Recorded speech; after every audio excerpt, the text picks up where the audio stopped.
Halo semuanya, di sini kami ingin menjelaskan flowchart enkripsi dan dekripsi yang telah kami buat yang menggunakan metode CycleSuper.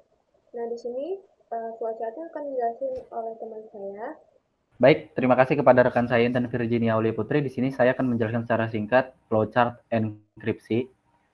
Yang pertama itu adalah mulai menandakan bahwa proses program sudah dimulai, lalu berlanjut kepada input pesan dan key.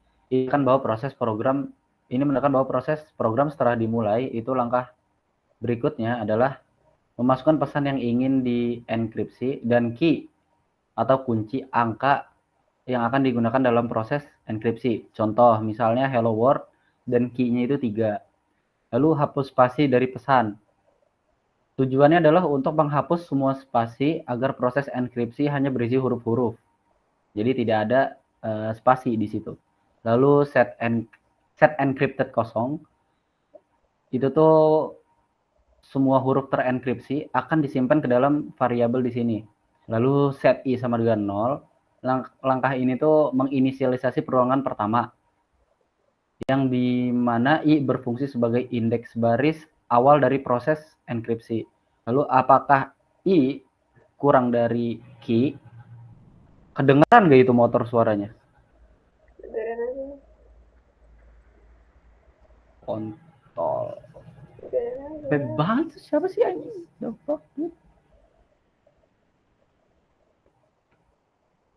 Alamak. Ulang lagi.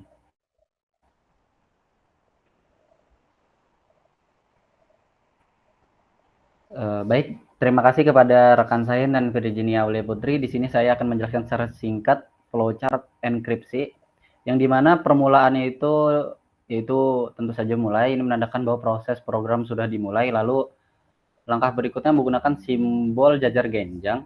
Di sini pengguna akan memasukkan pesan yang ingin dienkripsi dan key atau angka yang akan digunakan dalam proses enkripsi. Contohnya misalnya hello world dengan key 3. Lalu langkah berikutnya hapus spasi dari pesan. Langkah ini menggunakan simbol persegi panjang. Tujuannya adalah untuk menghapus semua spasi agar proses enkripsi hanya berisi huruf-huruf.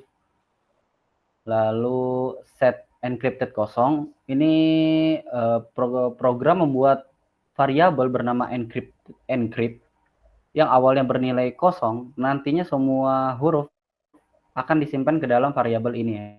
Lalu set i sama dengan 0. Itu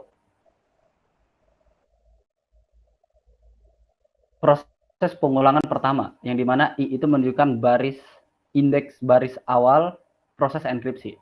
Lalu apakah i kurang dari key? Itu tuh program akan mencetak apakah nilai i masih lebih kecil dari key. Kalau ya, proses dilanjutkan ke bagian set dengan i. Kalau kondisi i kurang dari key terpenuhi, maka program membuat variabel J dan nilainya diatur sama seperti variabel I. Variabel J ini berfungsi untuk melompat huruf sesuai pola enkripsi. Lalu terjadi sebuah decision lagi di sini. Apakah J kurang dari panjang pesan? Program akan mencetak apakah posisi J masih berada di dalam panjang pesan. Kalau ya, huruf pada posisi J akan diambil untuk dienkripsi. Lalu kalau tidak, artinya kolom ini sudah selesai dan lanjut ke kolom berikutnya atau I plus 1. Lalu langkah berikutnya, tampilkan huruf terenkripsi. Kalau J masih dalam batas panjang pesan,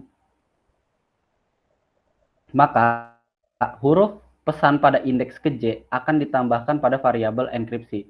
Ini ditunjukkan dengan simbol proses bertuliskan, tampilkan huruf terenkripsi, atau bisa juga dengan tampilkan huruf enkripsi.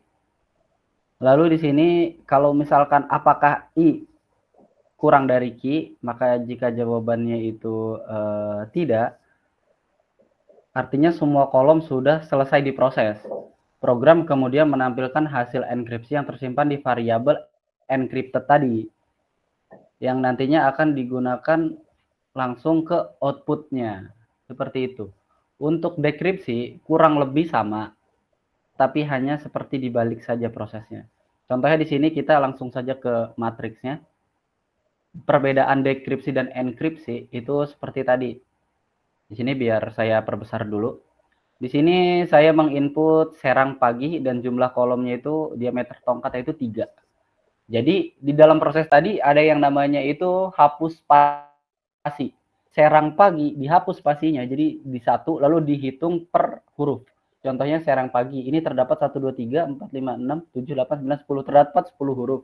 Lalu saya di sini menginput 3 kolom yang dimana berarti 3 kolom ke apa namanya? Baris, 3 baris. Jadi mau nggak mau ya harus 3 baris.